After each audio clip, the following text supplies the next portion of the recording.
1. Bagian dari sistem saraf pusat yang berfungsi sebagai pusat pengendali aktivitas tubuh dan pengolahan informasi adalah A. Sumsum tulang belakang, B. Saraf tepi, C. Otak, D. Kelenjar adrenal.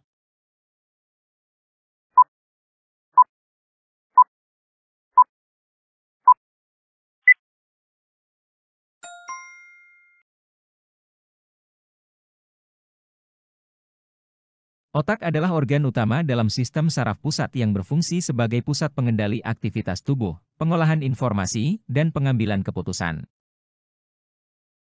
2. Hormon yang diproduksi oleh kelenjar tiroid dan berperan dalam mengatur metabolisme tubuh adalah A. Insulin, B. Adrenalin, C. Tiroksin, D. Estrogen.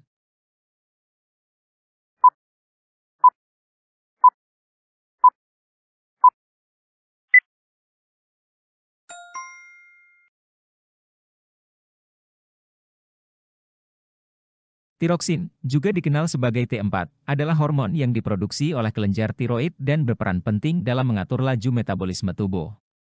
Hormon ini mempengaruhi hampir semua sel dalam tubuh dengan meningkatkan laju metabolisme, yang berkontribusi pada pengaturan suhu tubuh, pertumbuhan, dan energi. 3. Sistem saraf yang berfungsi untuk mengontrol aktivitas sadar dan reaksi cepat terhadap rangsangan eksternal adalah A. Sistem saraf otonom, B. Sistem saraf somatik, C. Sistem saraf simpatik, D. Sistem saraf parasimpatik.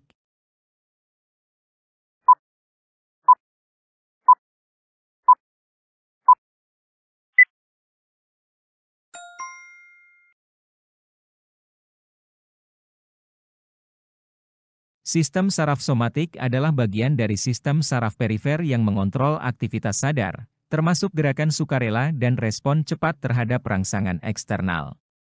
Ini termasuk kontrol terhadap otot-otot rangka dan pengolahan informasi sensorik dari indera seperti penglihatan, pendengaran, dan sentuhan. 4. Bagian dari sistem reproduksi pria yang berfungsi untuk menghasilkan sperma adalah A. Testis, B. Epididymis, C. Vas deferens, D. Prostat.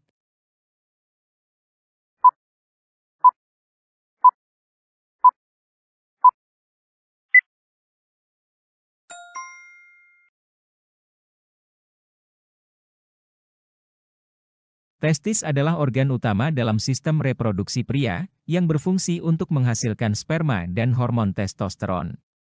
Testis terletak di dalam skrotum dan terdiri dari banyak tubulus seminiferus, yang berperan dalam produksi sperma.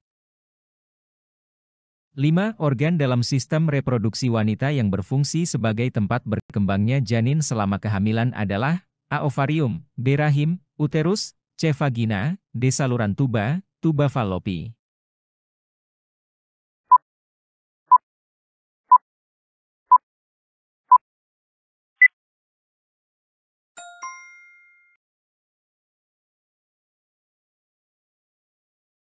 Rahim, uterus, adalah organ berongga yang terletak di bagian bawah perut wanita. Fungsi utamanya adalah menyediakan lingkungan yang tepat untuk perkembangan dan pertumbuhan janin selama kehamilan.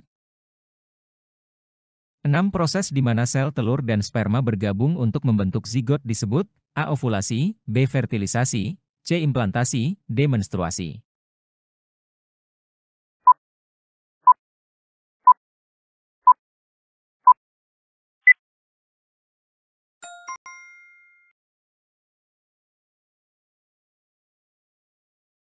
Fertilisasi adalah proses di mana sel telur, ovum, dari ovarium bergabung dengan sperma dari pria, membentuk sel tunggal yang disebut zigot.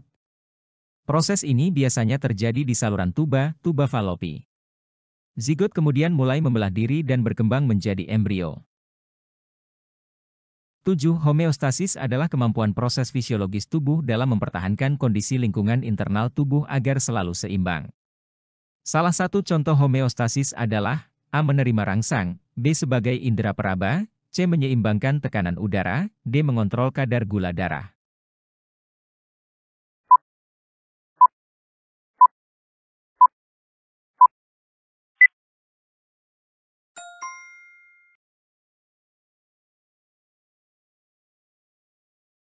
Salah satu contoh homeostasis adalah mengontrol kadar gula darah. Ketika kadar gula darah tinggi, tubuh akan menghasilkan hormon insulin. Hormon ini akan mengubah kelebihan glukosa darah menjadi glikogen, sehingga gula darah dapat normal kembali. 8. Homeostasis adalah suatu mekanisme dalam tubuh yang bertujuan, A. Membuang zat-zat sisa dari tubuh, B. Menyerap zat-zat yang masih berguna bagi tubuh, C. Mempertahankan keadaan terbaik bagi tubuh, D. Melakukan proses pengangkutan melalui darah.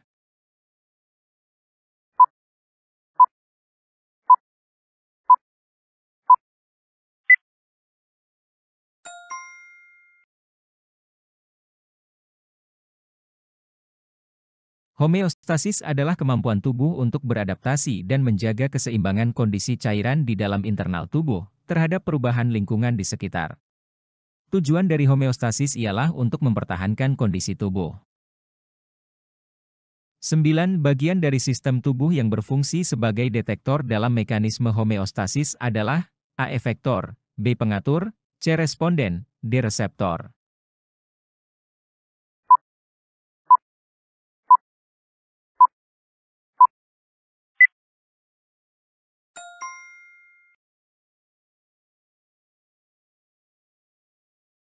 Reseptor adalah komponen yang mendeteksi perubahan dalam lingkungan internal tubuh atau rangsangan eksternal.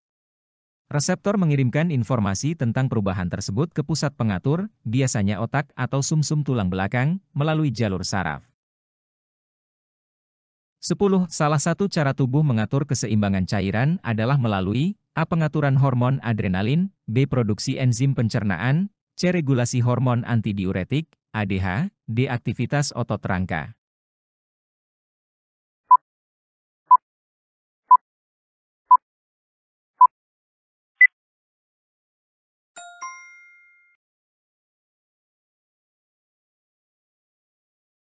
Hormon antidiuretik, ADH, berperan penting dalam mengontrol keseimbangan cairan di dalam tubuh, dengan mengatur jumlah air yang diserap kembali oleh ginjal. Ketika kadar ADH meningkat, ginjal akan menyerap lebih banyak air kembali ke dalam darah, sehingga mengurangi volume urin dan membantu menjaga keseimbangan cairan tubuh.